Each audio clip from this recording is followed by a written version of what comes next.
of the South. When the final touches the bottom, he's thirsty. Oh, yo, hey, Big Thirsty right back in Street Front, Louisiana, baby. And yo, we're doing it big and we're doing it again. Student at the University of South Alabama. I'm the #1 ambulance chaser here in Alabama. I'm boots on the ground for Big Thirsty podcast show. Interview for the Big Thirsty show for the Super Bowl. Hey, this is your host with the most, Big Thirsty, that's going to give you that hot butter on your toast. I'd like to welcome you ambulance chasers back to the Big Thirsty show. Now, we had a full week as usual, but I'm about to give you the breakdown right now. Okay, so first of all, Oregon remains #1. Quack, quack, quack. Colorado defeats TT within a dominant form. And look at Shilo taking pictures with the band. You not a trumpet man or a saxophonist. But anyway, you throw that ball, Shador. Little Dion. Shilo doing the Dion dance. Man, it's going crazy out there in Colorado. Hey, man, Jerry Jones then got so desperate. He's trying desperate measures to get that Cowboy team together.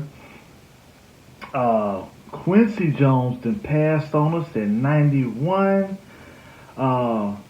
Back to Colorado, or should I say New York. The rumors keep spreading that Dion may, be coaching the Jets next year. I don't want to feed off into the rumors. It is what it is.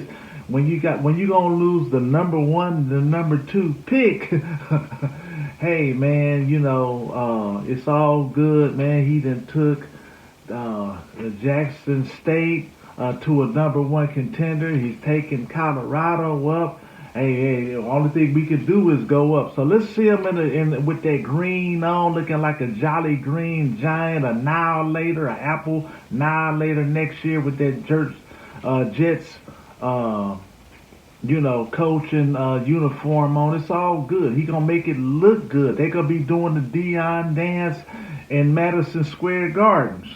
But anyway, I beg your pardon. I digress. So in Diddy news, Diddy's got more alleged victims. People coming out giving details of Diddy parties. And but the main thing is that since we got President-elect Donald J. Trump, a lot of these guys with that bag is trying to get that bag over there to Donald and so he's trying to if the state of New York wouldn't take $50 million for bond, I think he's gonna try to get Donald to take $50 million for the pardon. They got pardons for sale. You used to go through Giuliani, get Donald $2 million. So I don't know how they're gonna do it this time. Shout out to Michael Harris. Shout out to everybody that took advantage of the pardons for sale program. But that's just, it is what it is. You can blame it on politics. You can blame it on religion. But this is the place that you in. If you own this earth and the earth is your turf. Anyway, I digress again. So Little Boosie is gonna try that also with his federal gun charge. I guess every alleged person in trouble with the law gonna be trying to get at Donald now. It is what it is. And so also local Louisiana news. We got local pioneer Ben Hunter is going to be having a vinyl release party at Cafe Insta. It's going down. And also Xavier just celebrated their homecoming. Dougie Fresh was there, and You know, they say, and when my college days, they used to say I used to look like Dougie. I walk up, they said, I say, well, let me teach you how to Dougie. And you know, this was back in the '80s or whatever. But anyway, Xavier University, that Gold Rush, you know, had, and so we did catch up with Craig Lee after all the festivities, and so we gonna let Craig Lee cook on Alan Klein for Sam Cooke. So that's what we got going on the Big Thirsty Show. We want to get right on to the fun part of the show. So first of all, we gonna try to get Big Brother Ben on the phone, the Big Ben, and see what time it is. And I'm thirsty, and we're about to get to the fun part of the show.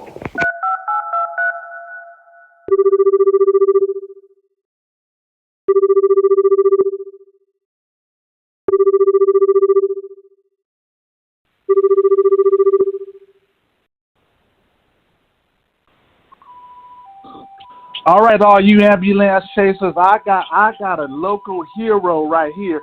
I got Ben Hunter, and if you're old school New Orleans, then we got the Plantation Posse lead singer Ben Hunter on the phone. Yes, What's going indeed. on, brother Ben?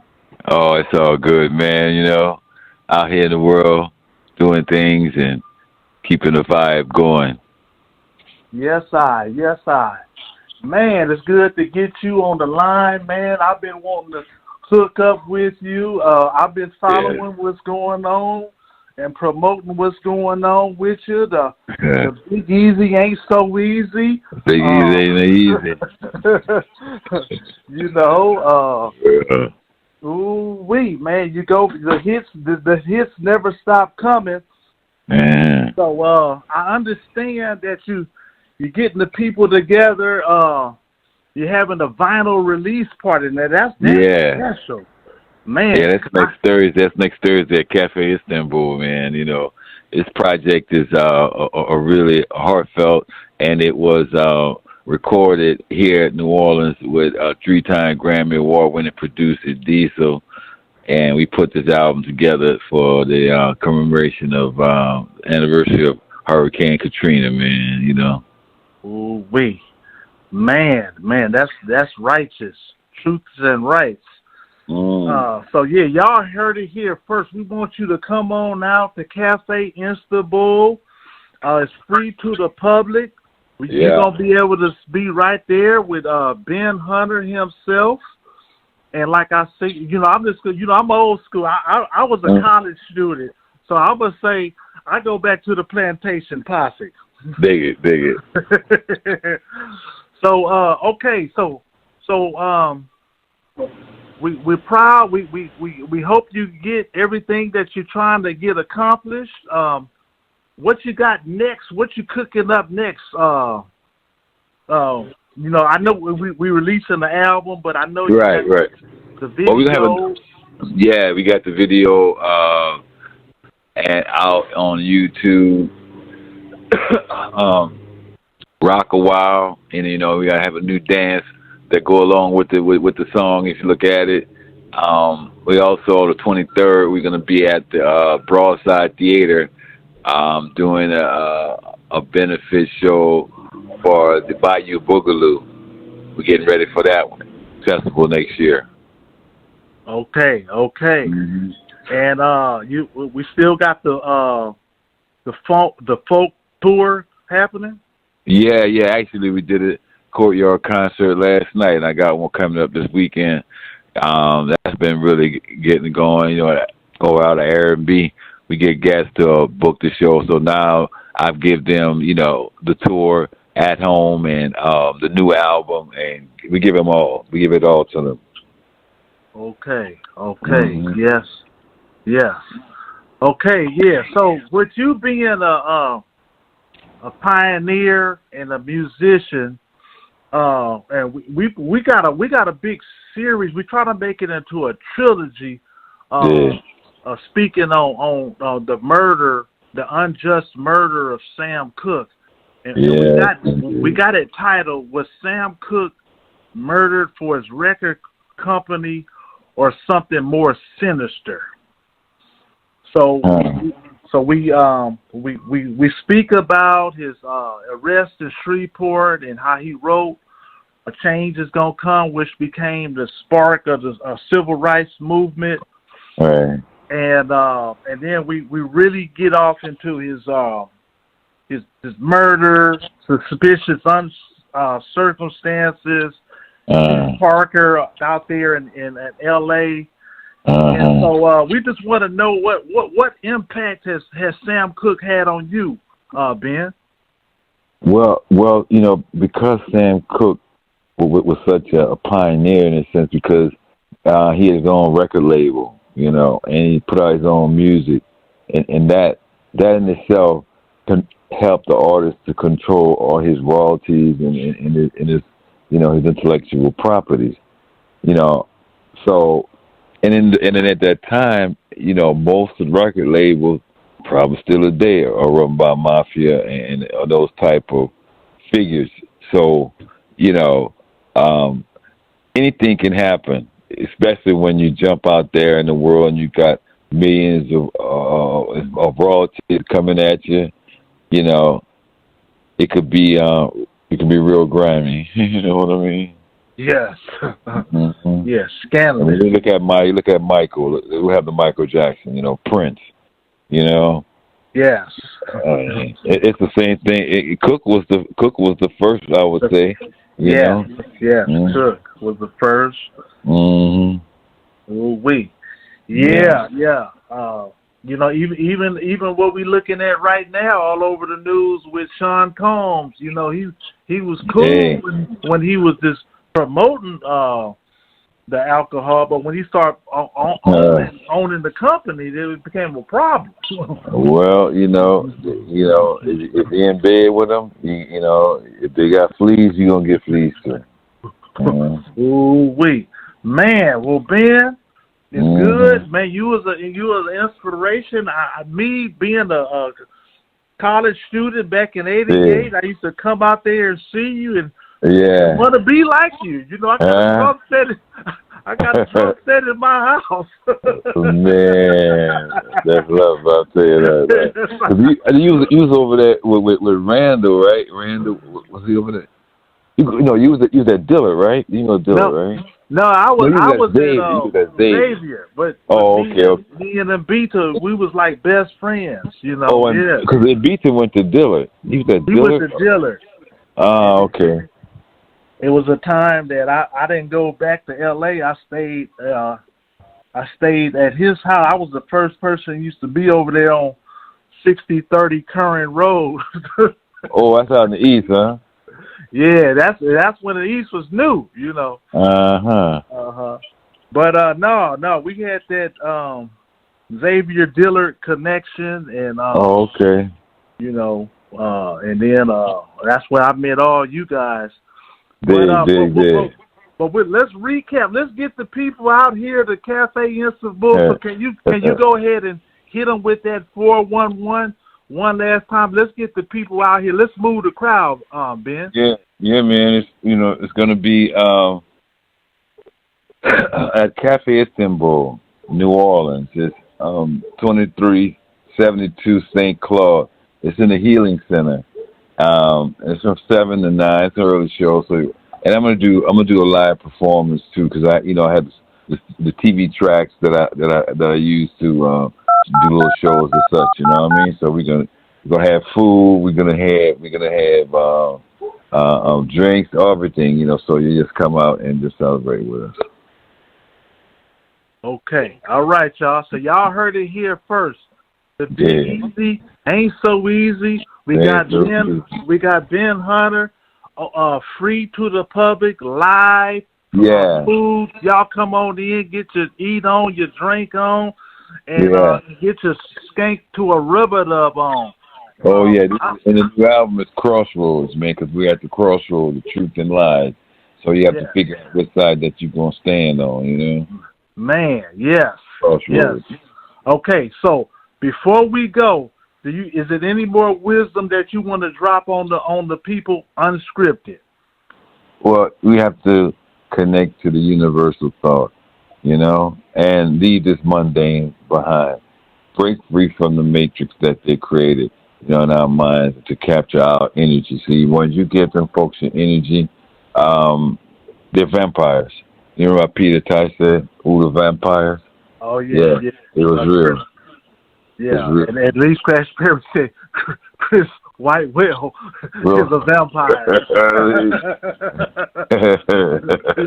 That was a good. Yeah. See. Okay, so man, peace and love, Ben. Yes, love. Ben, peace and love, Ben. I will see you there. Right on. And you let me know, man. We got a team, man. We got a video team, and we light up your set for you. Oh, dig it. But we're gonna speak more on that in person. Right on. We link up. Peace and love, and one love, one heart, one destiny. Yes.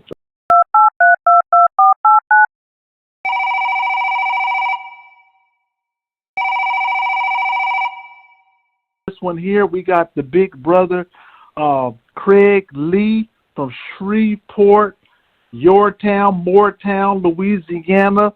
And what's going on, big brother Craig?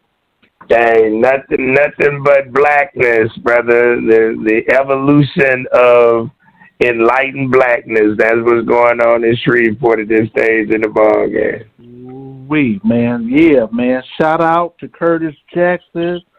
Shout out to all the originals that's been doing it right there, from Hearn, from I can name so many places, Hollywood, Cinderella. It don't stop, can't stop, won't stop.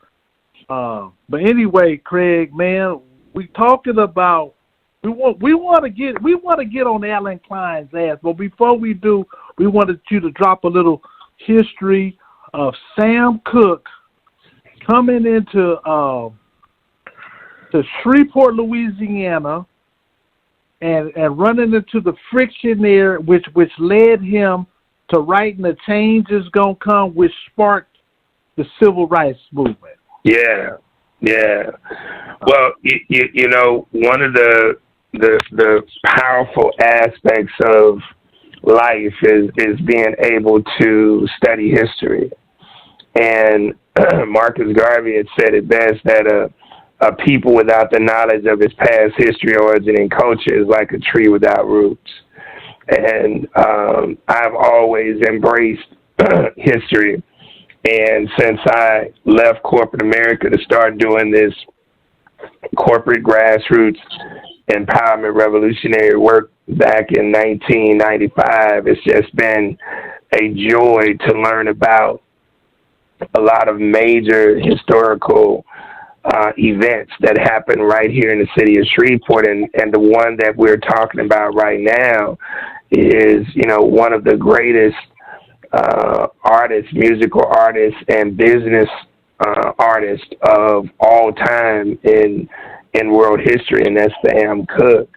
And how back in October of 1963, Sam Cooke came to Shreveport to perform, and he tried to check into a Holiday Inn hotel on North Market, which is just a few miles past downtown, going north of town, and he was turned away. He and a few of his crew members and his wife, and he subsequently ended up having to go to the Castle Hotel, which is in at that time it was called St. Paul's Bottoms, which is today is called Ledbetter Heights, named after my relative Hootie Ledbetter, who was the world's greatest folk blues singer and master of the 12-string guitar. And that's actually where the G Unit Studios building is actually at. The studio is right there around the corner from where the Castle Hotel was at. So all of this history took place there. And of course, after this whole situation goes down, he's arrested and ultimately released They got him for so-called honking a horn too loudly.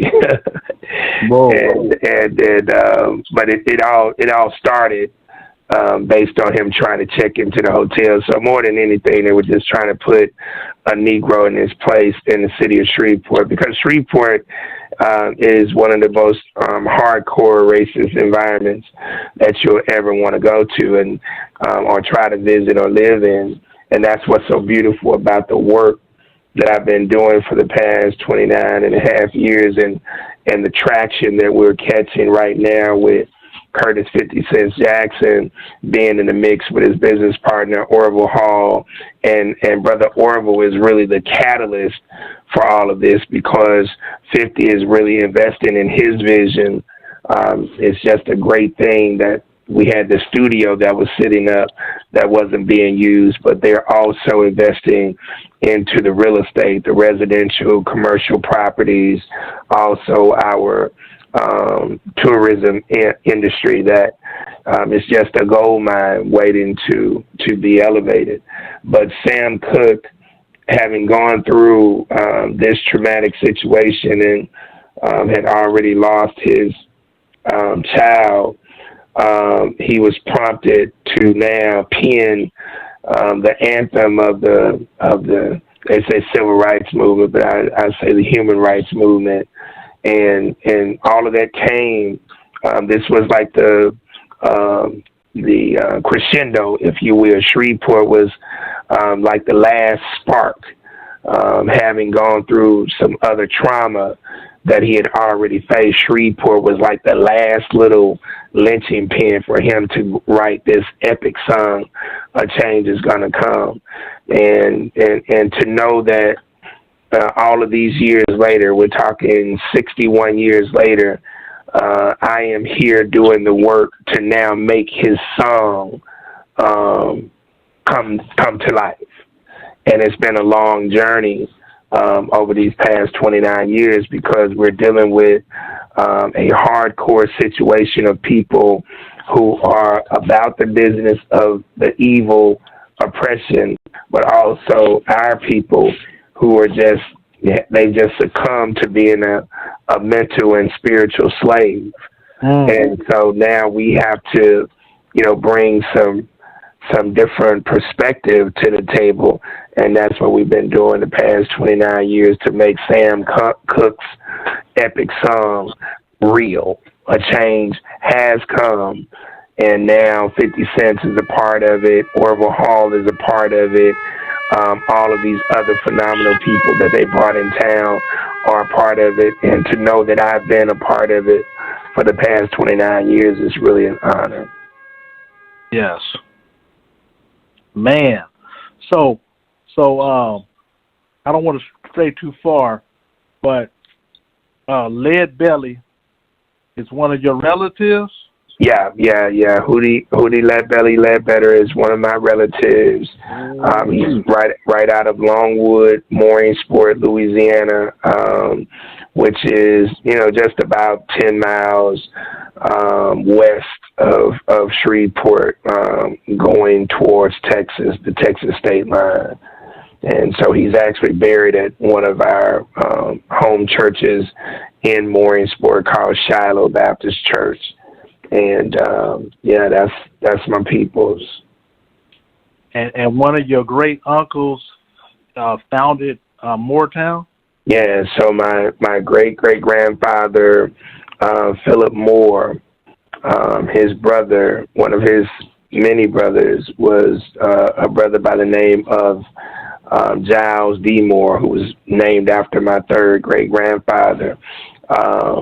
Right after slavery ended, they were living in Wascom, Texas, Harrison County, and he and my uncle Almonte Moore, they migrated to the outer limits of Shreveport, unincorporated at that time, but it was in Caddo Parish, and they bought up over 1,000 acres of land, and my uncle Giles had a vision of having a self-contained black community with businesses, homes, schools, cemetery, all of these particular stores, the whole nine.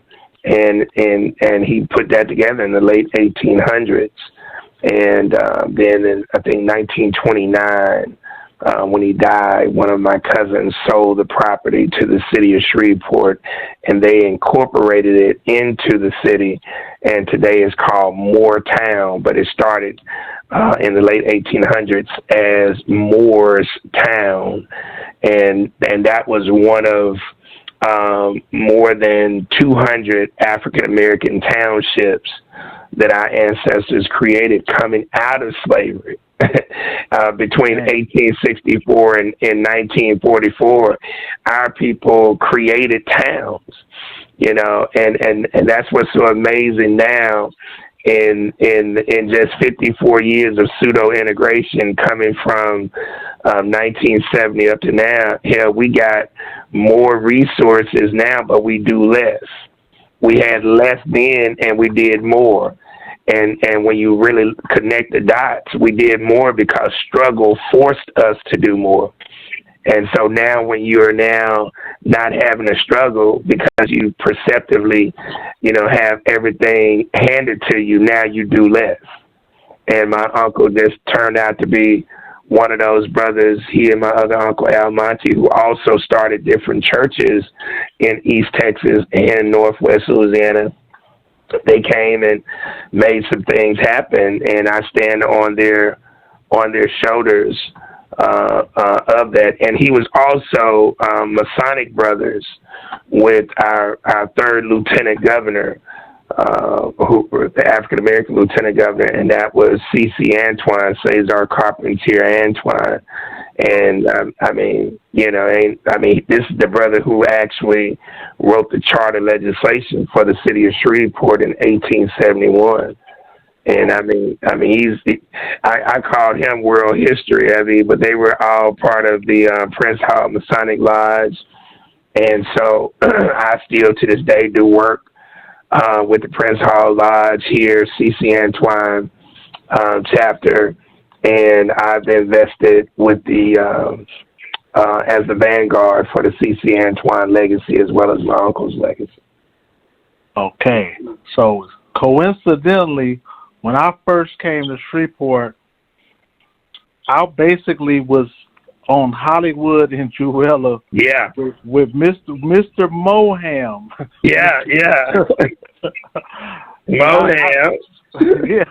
And I just so happened to find some video and of us practicing up there at Moham's tire shop. Yeah. Like yesterday. But okay, let's get back to Sam Cooke now. So yeah. What we want to concentrate on is Sam Cooke had that mindset of no one is going to get rich off me but me. Yeah. So in his California, when he had multiple studios in L.A. where people were before Motown.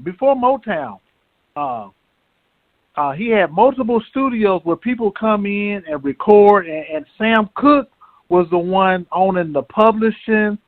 And this Alan Klein guy, he gave Sam Cooke some faulty paperwork, and he was able to present it as Sam Cooke hired him to create a record label for him, which was named after his daughter, Tracy Records. And but Alan Klein swindled his way in being the owner by way of he would name Sam Cooke as the president, but he was the only shareholder. If you're the shareholder, you can say who the president is. Exactly. So, man. So that's what we want you to cook on, Craig.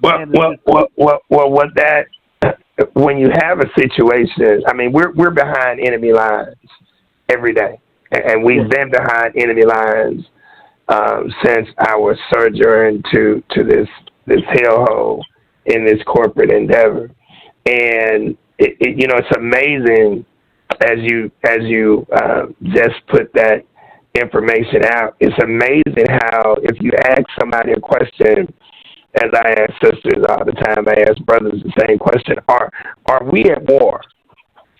And they look at me like I'm crazy, like what the hell you mean? Are we not? We that what?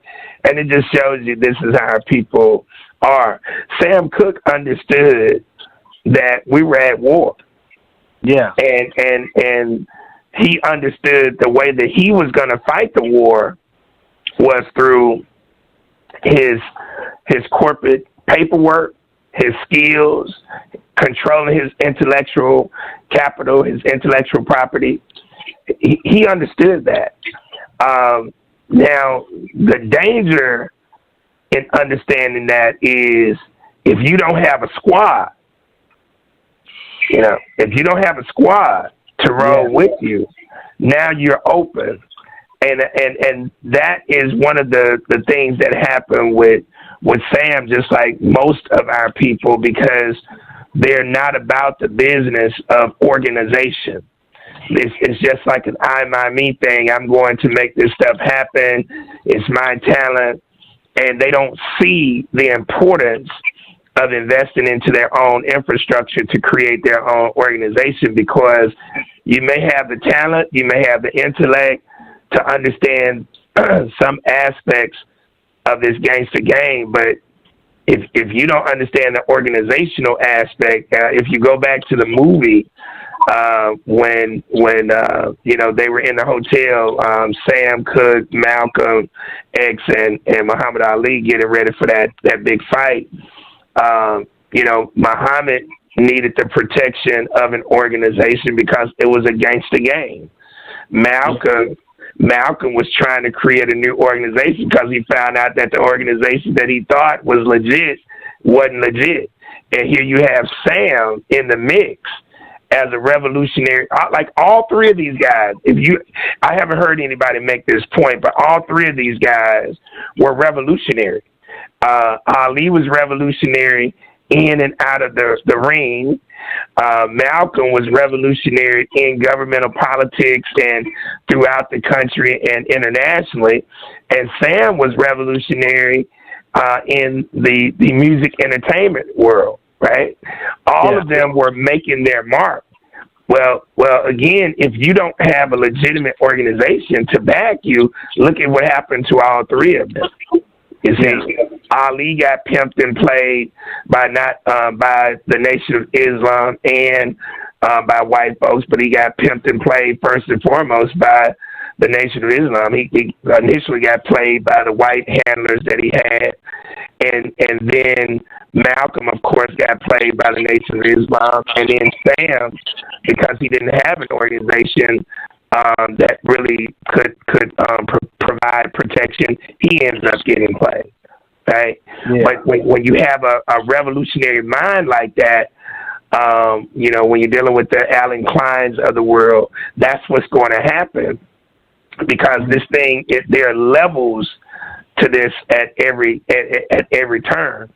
And that's why I was telling you just a few minutes ago, as we fast forward, although Curtis 50 Cent Jackson is within that same revolutionary mindset that Sam Cooke had, look at the games that were just played to try to shake him down with these movie industry tax credits, where you now got white folks threatening not only his business, but all movie projects in the state, threatening to remove that. And that's why I said he has to now elevate to understand that he's not just representing G-Unit, but he's representing all of Hollywood. That's something that he's taken on. So he really needs to position himself actually as being a lobbyist for Hollywood, because he is the catalyst right now in the state of Louisiana for the film industry. Oh. And so Sam just happened to be a revolutionary in a different way. But again, if I take my hat off to that brother, because for him to maneuver at the most violent time in our history, which was from 1965 to 1964, that period known as legalized apartheid, aka Jim Crow segregation. For Sam Cooke to do what he was doing, bruh, iconic, bruh. Yes, man. So now, the murder, like you said, he had no protection. All of a sudden, now they give up this old goo-wop story of some young lady runs out claiming he's trying to rape me. She was a known prostitute. It was known that the hotel owner or manager or whatever teams up with the prostitute to get people to come there to because Sam Cooke was way in Hollywood and he ended up in the $3 hotel on Figueroa. So that was a red flag. That was a Chinese red flag right there. Yeah. But they were known as a team. Now they have a murder. Sam Cooke is beat the fuck up, and she's like, "Oh, I hit him with a broom after I shot him." she shot him with a .32, but he's got 22 bullets inside of him. He's beat the hell up. They have Chief Parker, who is a racist. They have a trial 5 days later, no investigation. The hotel owner and the prostitute show up to court with no lawyer, no attorney, and they're allowed to wear dark shades while they're up there plagiarizing themselves on the stand. So if you want to cook on that, Craig, man. Well, that whole deal capsulizes America for the black man. And that's why we have to be on top of our game. And that's why I was saying, although Sam was a revolutionary, when you're not rolling with a sound spiritual and financial, spiritual and cultural foundation, you open yourself up to infiltration one way or another. Because, you know, the female that he was supposed to be meeting in that room, I mean, you already know she's a part of the setup, right? The lady, the sister who was the hotel clerk, you already know she's a part of the setup. And at the end of the day, when people lack that spiritual and cultural foundation, brother, you basically are savage, and you're open to doing any and everything, regardless to who it is. And so unfortunately, Brother Sam was not on his square, on his empowerment square, to understanding the danger of what he represented to the white folks. He was, he and Ray Charles, if you really think about it, because Ray Charles, locked his masters and whatnot down. He was a shrewd businessman as well. But again, we look at what's the connector with both of them. When you're not rolling on that spiritual and cultural level, now you're open to, getting got from a sexual standpoint, because you're running through different females. You got the liquor, you got the drugs. And so again, if you don't have that key, this is where it's at. So it's unfortunate, but there was not going to be any justice in that court case, because the white folks are controlling. I want you to think about this. They're in control of the legislative branch of government at the local, state, and federal, national level. So they control the policies. They're in control of the, especially at that time, the executive branch, which means the mayor, the governor, the president of the United States, right? They're in control of the judicial branch, which is city court, district court at the local level, state Supreme Court at the state level, Supreme Court, federal court at the national level. Then they're in control of the law enforcement branch, which is the police department, the sheriff department, the marshal's department, Get it? And their mindset is rooted in evil. So ain't no way you're gonna get an investigation done with somebody who is a revolutionary in this music thing when a white boy can just go ahead and pay them off. You know, and again, he didn't have the vision of having a gangster squad. This is a gangster game. And so you got to have a gangster squad who rolls with you on a spiritual and cultural level. Malcolm had to learn the hard way. And again, Ali had to learn the hard way. And it's unfortunate, but this is where we're at, because without spirituality and right culture, anybody and everybody can be your enemy. I don't give a damn if it's your family member, classmate. If they're not standing on that spiritual, cultural, educational, economic, socioeconomic, and political square of empowerment, I mean, anybody can set you up.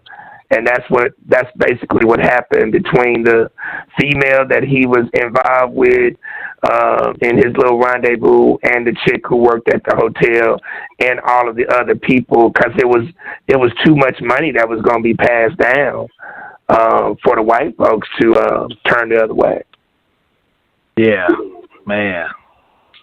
Wow. Yeah. So after his death, Alan Klein became the president, and then the other officers that he eventually just eroded everybody off of the paperwork, and then they just switched it over from Tracy Records to a whole nother entity. Exactly. And again, I mean, who was gonna stop it? Who controls the music industry? Who was controlling the music industry back then? The Steens and the Steins. So who was that? You say who is that? Yeah. Who are they? I mean, the powers. But follow where I'm going. So the so-called Jewish and the Italian mafia control the music game, right? Yes. The Italian and the Jewish mafia control the film game, right? Correct. So now, is that not organized crime? Yeah, correct. Yeah. All right. So how you gonna battle organized crime by your goddamn self? You're not gonna do that. So again, just because you're smart to make tracks, just because you're smart to understand how to monetize the tracks that you make, and it don't even have to be in music, it could be in anything. Just because you're smart in those few areas don't mean that you're smart in terms of understanding the psychology of the goddamn, as our good partner Dr. Khalid Muhammad would say, of understanding the psychology and the spirit, evil spirit of the goddamn white man. And that's really when we really talk about this, Ahmad, and we look at the corporate dynamics of what you just got through saying. If you ain't got a team, who's going to look out for your daughter? Who's going to look out for your family? Yeah, man. You got to have hitters ready to die, because they got hitters ready to die. So if you ain't going into this with that understanding, I tell people all the time, you might as well just stay on the sideline and just be an employee. Because to be an entrepreneur, to be a business owner, you got to figure out, are you going to be an evil gangster under capitalism, or are you going to be a righteous gangster under the Creator? Whoa. Man, you just said it right there, Craig. Man. Wow. And that's unfortunate for Brother Sam. But there is a lot that we can learn as you are digging into the facts. There's a lot that can be learned about Sam Cooke. There's a lot that can be learned about the Haitian Revolution not to romanticize any of these things, but to deal with it effectively. We're smart enough to win battles, but we're very naive when it comes to the actual war, because we don't want to accept and deal with the architects, the engineers, and the managers of the philosophy, system, and game of capitalistic white supremacy the way that we have to deal with them. And that's as a goddamn gangster. And I ain't talking about going and robbing no goddamn body. I'm talking about holding up your own, because they gonna come for you when you're able to penetrate their exoteric defense system that now allows you to come in and start to make money and whatnot. But don't ever get to the point of believing that you're going to do exactly what they do as independent unless you're ready to go to war. Other than that, you will be compromised like Quincy Jones, like Michael Jackson, like Prince, and then when you say, I want to be compromised no more, guess what got to happen? Your ass got to go. Man, you just cooked, Craig. Man, I'm gonna say this before we go. You ever heard of Mound Bayou, Mississippi? Hell yeah. Man. Yeah. Man, my grandparents and my people is from there, and I was told that when they came and they tried to burn down Mound Bayou, man, we had Gatling guns and we put them out. Hey. And man, Mound Bayou is there till this day. Yeah, it still stands today. It still stands today. Yeah. As soon as I get my hands on some money, I'm gonna own some property in Mound Bayou. Yeah. You got to for your relatives, and Mound Bayou is one of those 200 plus black townships that I was talking about. You feel me? Our people understood that they had to define their own space. They had to do this. You'll hear a lot about Rosewood. You'll hear a lot about, although Greenwood was not an actual town, it was a community of Tulsa, Oklahoma. It wasn't its own town, but it was separated from Tulsa. You hear a lot about that, but I mean, brother, you had places in Texas called Africa, Texas. I mean, you had African American townships as far northwest as Alaska, as far southwest as California, as far northeast as Maine, as far southeast as Florida, and all points in between. And Mound Bayou is one of those environments. Hell, in 1864, one of them was created called Chubbtown, Georgia. That still exists over in the state of Georgia. Chubbtown, Nick Chubb's people, that's where they from, right? And so we have to stand for those individuals who have represented our interests, because that's the only reason that we got the little goddamn rights that we got today. And so for the people like Sam Cooke, Malcolm, the Kings, those people who we know, but then for your relatives who were in Mound Bayou, Mississippi, and all of these other phenomenal brothers and sisters who helped to establish these African American townships like Langston, Oklahoma, and Muskogee, Oklahoma. You understand? Yeah. Because there's about 30 of them that still exist today.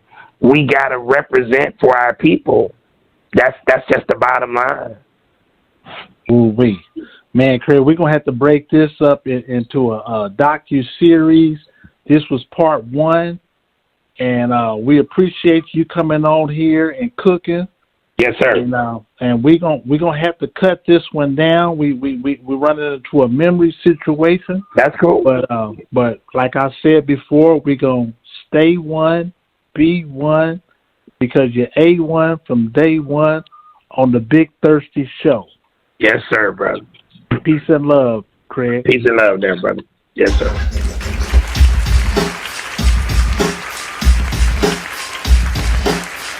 Story of a famous wild. From 40 ounces in the Wino Valley, Mississippi, in the streets of the South. When the wino touches the bottom, he's thirsty. Oh, yo, hey, Big Thirsty right back in Shreveport, Louisiana, baby. And yo, we doing it big and we doing it again.